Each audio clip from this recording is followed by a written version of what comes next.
Alcohols are very common molecules biologically. We previously learned in earlier videos about oxidation as a key reaction that alcohols undergo that is biologically important. Another important reaction of alcohols is the so-called dehydration reactions. In this video, we will learn to predict organic products from dehydration reactions, applying a rule referred to as Zaitsev's rule, which will tell us exactly what constitutional isomer to create when there are multiple possibilities resulting from dehydration reactions. Dehydration, as the name implies here, refers to the loss of water. When alcohols become dehydrated, they lose H2O from the formula of the molecule, and that's why I refer to it as dehydration. So in other words, water is one of the products of the reaction because the water is lost from the alcohol molecule in order to create a so-called dehydrated organic product and emit water as a side product of that. Let's go ahead and take a closer look at this really important reaction.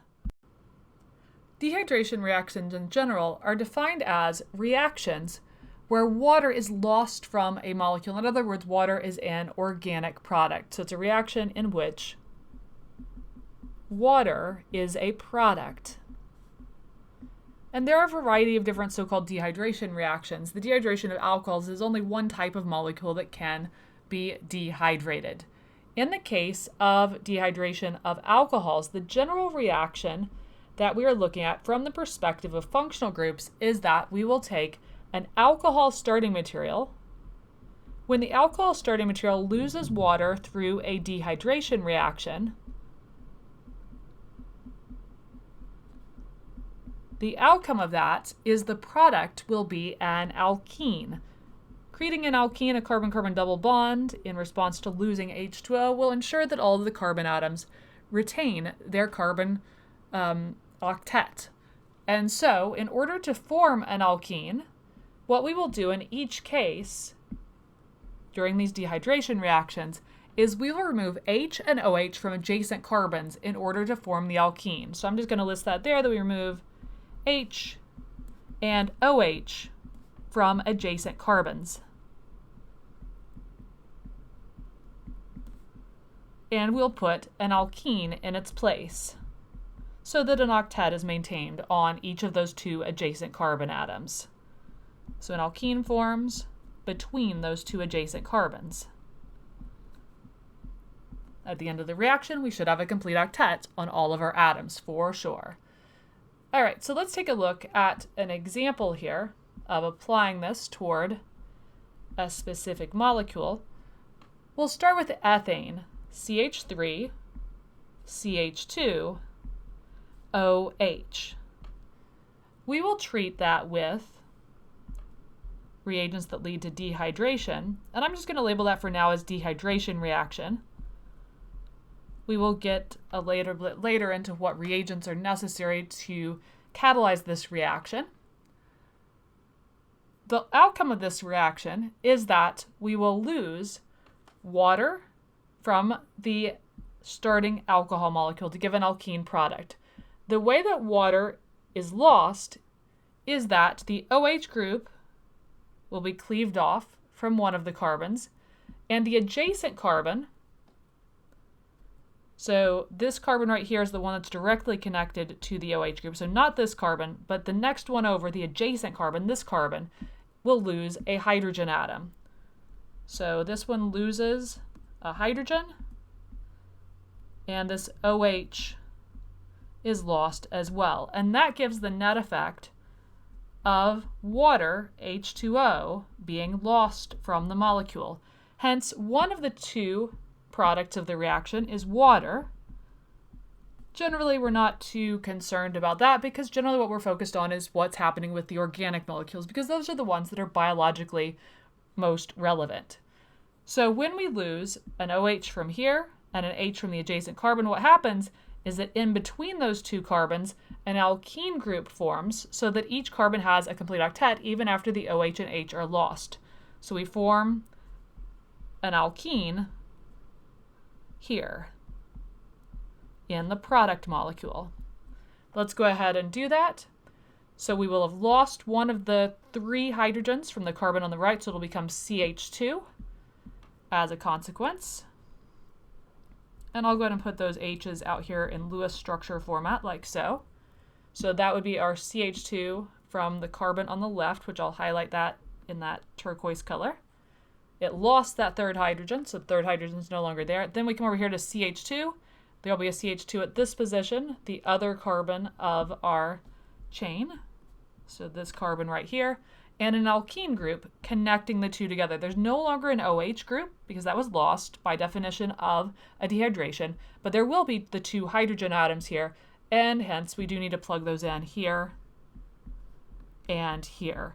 And I will highlight that half of the structure in a different color. I'll go with yellow for that, for our CH2, corresponding to the CH2 here.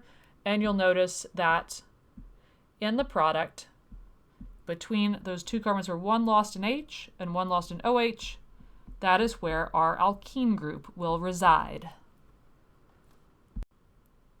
Now I mentioned that we were talking generically initially about this and calling it a dehydration reaction and looking at the products.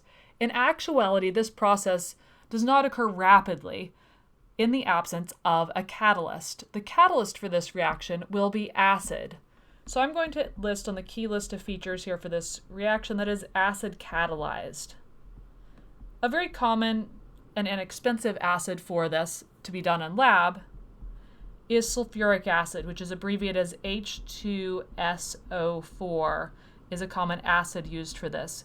You will also often see acid listed in reactions as just H+, indicating that an acid has to be present, or alternatively listed as H3O+. That is also an abbreviated way of representing an acid. So due to the fact that this reaction is acid catalyzed, in the absence of acid, this process would be so slow that it would be, for all intents and purposes, not a useful way to proceed. So with this general information about dehydration reactions and the way that they progress and the fact that they're acid catalyzed, now we're ready to do a specific example or a few. Let's go ahead and take a look at that. So taking a look at example problems here that we can apply, a very common way that these would be approached is that you could be asked to provide the major organic product of a reaction that is shown. And we're asked to predict the major organic product. That just says if you mix the substances that we show you and the reactants together, what would be the final outcome of creating that mixture? What chemical reaction would occur to give us a final product out of that? So I'm going to start with our cyclohexanol here. We're going to treat with H2SO4, a common acid reactant, and we're going to fill in here what is the final major organic product that would result from that. Keeping in mind the rule here, or the general feature to focus on, is our functional groups when we're thinking about reactants, rather than becoming overwhelmed and being like, oh my gosh, alcohol, acid, what's happening here? Say to yourself, okay, what do I know about alcohols? We learned about two main types of alcohols in this unit. We learned about oxidation reactions, which require that somewhere here on the reactant side there be oxidizing agent listed. And we learned about, in the current video, alcohols undergo dehydration reactions. So the rule that we need to apply here and recognize based on what we see in our reaction mixture is that alcohol plus acid gives an alkene through a dehydration reaction, where water is lost over the course of that reaction. If we wanted to really balance this out, we could put H2O in there as well, but we're asked just to provide the major organic product, which is the typical way these questions are addressed, is we won't be required to put H2O because that's an inorganic substance. So you're not wrong to put water in there, but it's not essential towards solving the problem. So let's apply this rule here. Alcohol plus acid gives alkene plus water, and the way that that process happens is by removing the OH from our alcohol right here, and then from an adjacent carbon atom, removing a hydrogen. In the case of this molecule, we have hydrogen atoms here on this adjacent carbon and hydrogen atoms here on this adjacent carbon atom. We can choose to go to either of those two spots to create our alkene group here or our alkene group here. We're actually going to generate the same exact product per IUPAC name one way or the other because of the fact that it's symmetrical all the way around this molecule. So it doesn't matter if you remove a hydrogen here and put the double bond right here, or remove a hydrogen over here and the double bond goes here. Either way, you are going to have the exact same constitutional isomer result from the reaction. So I'm just going to take one of the hydrogens from right here. So those two the hydrogen that I've highlighted in pink here and the hydroxy group here, that's your water. And notice that I am removing those from adjacent carbon atoms. And I can highlight those carbon atoms here in yellow for emphasis of what's going on. Carbon here, carbon here. Notice those are adjacent carbons. One of them is the alcohol, and the next one is where the hydrogen atom would be lost from. The double bond is going to go between those two yellow dots in the final product. Dissecting this, we draw out our final product here with our 6-atom ring, 6 carbon atoms in the ring. And then somewhere in that ring, we need a carbon-carbon double bond. That carbon-carbon double bond that we have installed will correspond to being the 2 carbons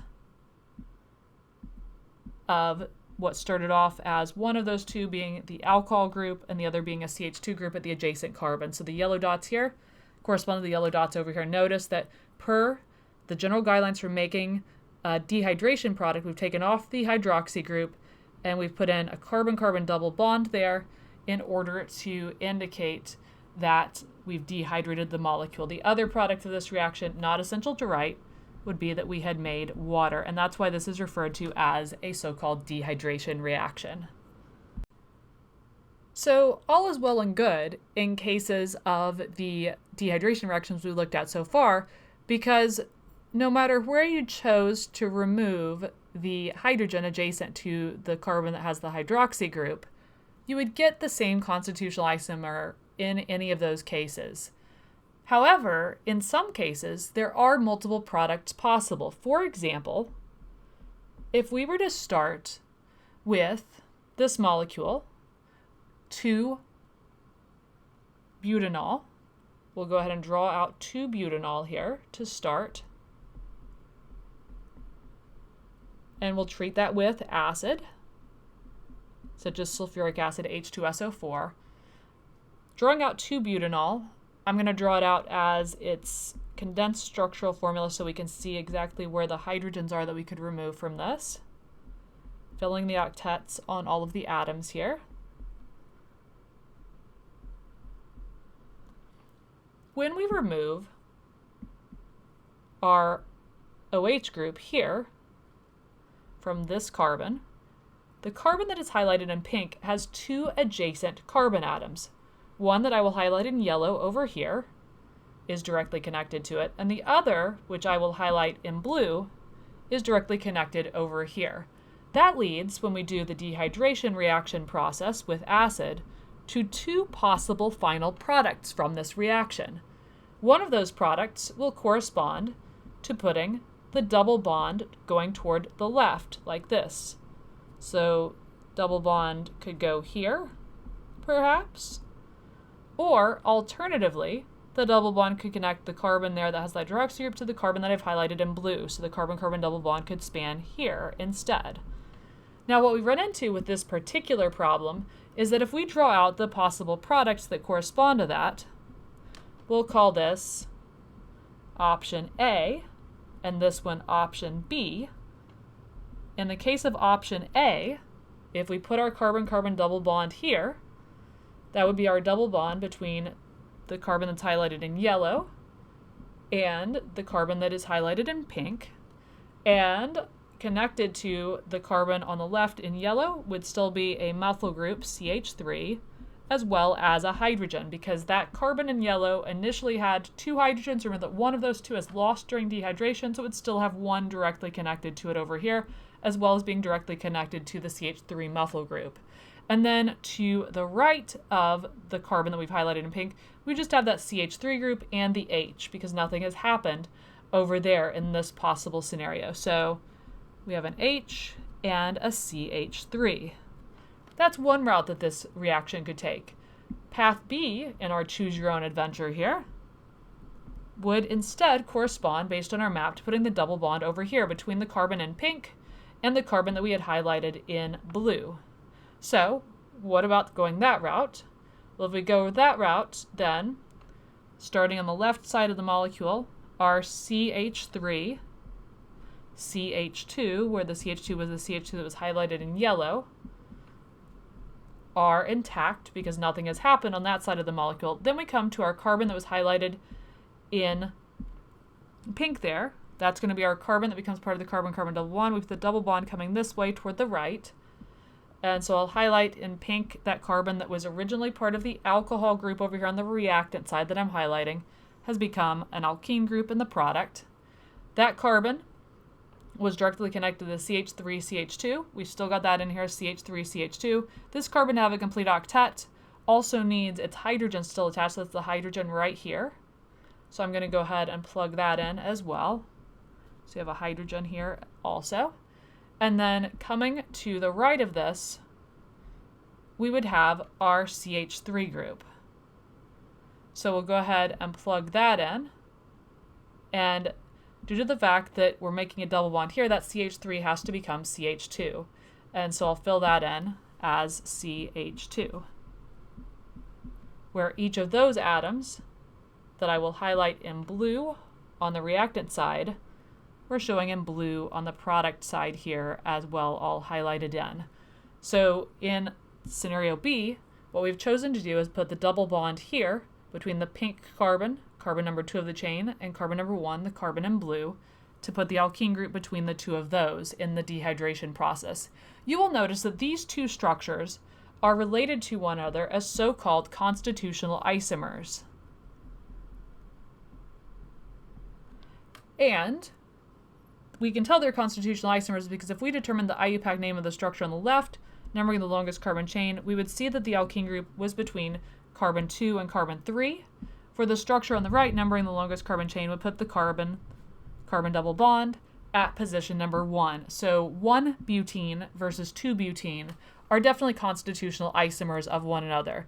Now, which of these two, or both, would be the actual structure that results from this reaction rather than just a possibility? To determine that, we apply a rule referred to as Zaitsev's rule. Zaitsev's rule is a rule that determines what constitutional isomer will be preferred by addition reactions in cases like what we see above, where there's multiple constitutional isomer products that are possible. Zaitsev's rule says that if more than one alkene can be formed by a dehydration reaction in theory, like up here where we had 2 different constitutional isomers, the major product is the one that has the most alkyl groups that are directly connected to the carbons of the carbon-carbon double bond. So let's write that out to really solidify it because that is an important piece of information. So Zaitsev's rule says if more than one alkene product can form from a dehydration reaction,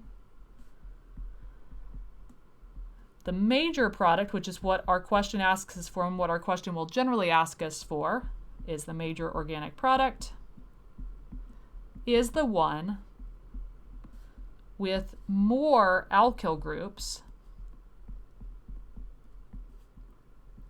directly bonded to the alkene, to the carbons of the carbon-carbon double bond. So coming up top, how do we distinguish between these two isomers? Which of those is going to be the preferred product? Counting the number of alkyl groups coming off in each case. For the structure on the left, that is structure A, right here, we would say that has 2 alkyl groups coming off of it. We come up with the number 2 because it has an alkyl group coming here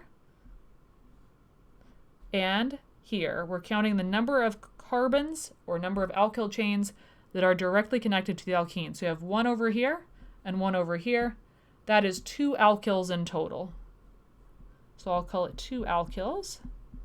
Coming over to scenario B on the right, our carbon atom of the alkene that is right here is directly connected to 1 alkyl group because just because there's 2 carbons in the chain doesn't allow us to count it twice. We just count how many carbons are directly connected to this carbon of the alkene right here. So plugging that in into a box, CH3CH2 counts for 1 alkyl group. Then we have hydrogen, hydrogen, and hydrogen, and so this would hence only have 1 alkyl group in total. 2 alkyl groups is better than 1 following Zaitsev's rule, form the major organic product with more alkyl groups directly bonded to the carbon-carbon alkene group. And so therefore, if we were asked to provide the major organic product, it is going to be the structure that I have shown on the left. The structure on the right, on the other hand, would be your minor product. So I'm going to put an X through that because in our final response, when we're asked to provide the major organic product, we want to put just what will follow Zaitsev's rule.